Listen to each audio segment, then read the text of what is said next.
welcome back to our YouTube channel. My name is Priyanka, your educational counselor in Bright Future for Studies. सिर्फ गिनती के 7 दिन बचे हैं आपका नीट एग्ज़ाम आने के लिए। यस, नीट 2024 एक हफ्ते बाद आपके हाथ में आपका क्वेश्चन पेपर होगा। वहीं NTA अपने स्टूडेंट्स को अपडेट रखने के लिए अलग अलग नोटिस इशू कर रही है।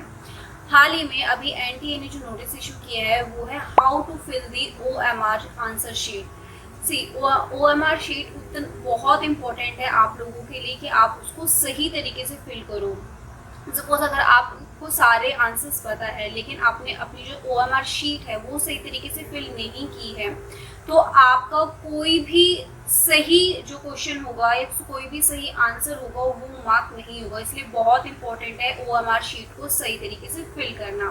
सो NTA ने जो नोटिस अभी इशू किया है उसी चीज़ को मैं आपको पॉइंट वाइज में क्लियर करूँगी कि कैसे आपको ये शीट फिल करनी है। सो नंबर 1 से शुरू करते हैं। सो नंबर 1 पे अगर आपको दिख रहा होगा स्क्रीन पे, so before filling OMR sheet the candidate should remember one thing that OMR sheet are evaluated by computer software.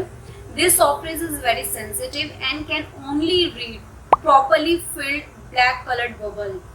Do not tamper or scratch the OMR sheet. Only provide the required information in the OMR sheet. That means आपकी OMR sheet सिर्फ computer software के through ही evaluate होगी और ये जो software होते हैं वो बहुत सेंसिटिव होते हैं। तो अगर आपने सही तरीके से उस बबल को फिल नहीं किया तो वो काउंट नहीं होगा। सो ये बहुत ज़रूरी है जब आप अपना आंसर मार्क कर रहे हो तो उसको सही तरीके से ब्लैक कलर्ड बबल्स को सही तरीके से फिल करें, उसको स्क्रैच ना करें और कुछ भी OMR शीट पर लिखने की ज़रूरत नहीं है। सिर्फ आपकी जो प्रोवाइडेड इंफॉर्मेशन है सिर्फ वही आप फिल करोगे। नंबर 2, स्पेसिफिक स्पेस और boxes in the OMR sheet to be filled required like roll number, text booklet number and text booklet code. Do not write anything else on the OMR sheet. That means जो आपकी जो OMR sheet होगी उसमें से 3 ही चीज़ें आपकी लिखी जाएंगी। पहला आपका जो रोल नंबर होगा, फिर आपका जो टेक्स्ट बुकलेट नंबर होगा एंड टेक्स्ट बुकलेट कोड। तो ये 3 चीज़ें आपको फिल करनी है, ठीक है। इसके अलावा आपको और कुछ लिखने की वहाँ पे ज़रूरत नहीं है, अदरवाइज आपकी जो OMR शीट है वो रिजेक्ट हो जाएगी। सेकेंड पॉइंट में उन्होंने आगे बताया है कि आपका जो रोल नंबर होगा वो 10 डिजिट का होगा, ठीक है। उसको करेक्ट तरीके से ही फिल करना आना चाहिए। लाइक अगर आप स्क्रीन पे देख लोगे तो उन्होंने एक सैंपल के तौर पे दिखाया गया है कि ऊपर आपको न्यूमेरिकल में आपको लिखना है आपका रोल नंबर एंड देन फिर उसको बबल्स को फिल करना है। काफ़ी टाइम होता है काफ़ी कि स्टूडेंट्स को गलत तरीके से फिल कर देते हैं। नंबर कुछ और लिखा होता है, नीचे का जो रो होती है उसमें वो गलत भर देते हैं।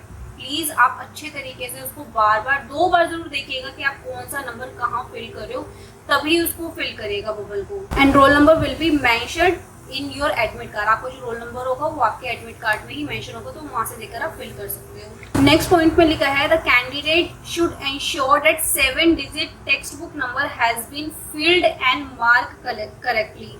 जैसे आपका रोल नंबर है होगा कि आपको सही तरीके से फिल करना है, सेम वही आपका जो टेक्स्ट बुकलेट नंबर है उसको भी आपको करेक्ट तरीके से ही फिल करना है, जैसे बताया ऊपर न्यूमेरिकल में एंड देन नीचे आपको बबल्स में वो नंबर्स फिल करने हैं।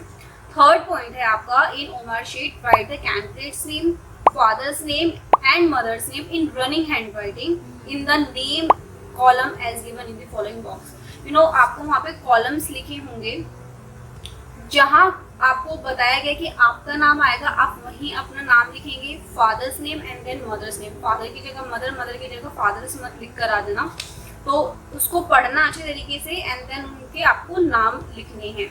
नंबर 4 आपका बताया गया है कि आपको जो टेस्ट होगा वो आपका 3 घंटे का होगा, जिसके अंदर आपके 200 क्वेश्चंस होंगे, मल्टीपल क्वेश्चंस होंगे, ठीक है। फिजिक्स, केमिस्ट्री, बायो एंड आपका zoology. 50 question in each subject. और आपके जो ये सब्जेक्ट्स हैं ये आपके 2 सेक्शन में होंगे, section A and section B.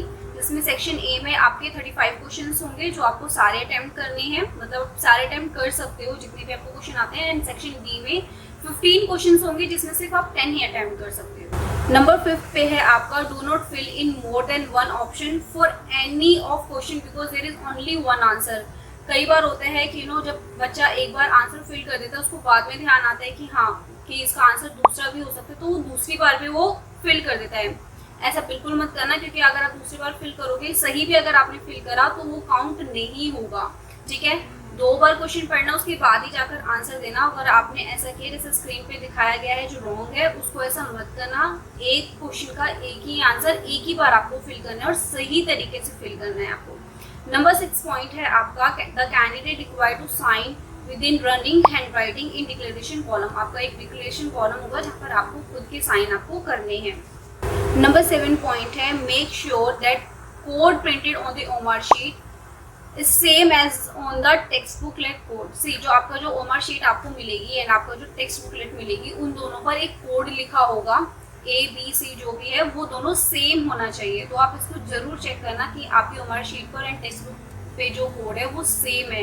If in case अगर ऐसा नहीं होता है, अलग अलग है, तो आप वहाँ पर बोलकर उसको चेंज करा सकते हैं। लास्ट 2 पेजेस में आपको शो कराया गया है कि आपकी ओमार शीट कैसी होगी जो फर्स्ट टाइम स्टूडेंट अपने एग्जाम देने वाले हैं उनके लिए।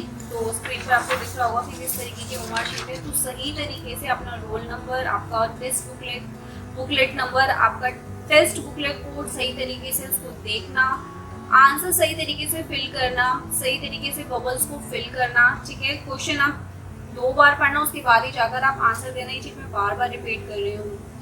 So this is the short brief कि आप कैसे अपनी ओमार आंसर शीट को सही तरीके से फिल कर सकते हैं। इफ इन केस अगर आपकी कोई भी क्वेरी है नीट से रिलेटेड, तो आप हमें कमेंट सेक्शन में कमेंट करके बता सकते हैं, या फिर आप हमारे व्हाट्सएप ग्रुप को भी ज्वाइन कर सकते हैं। Thank you.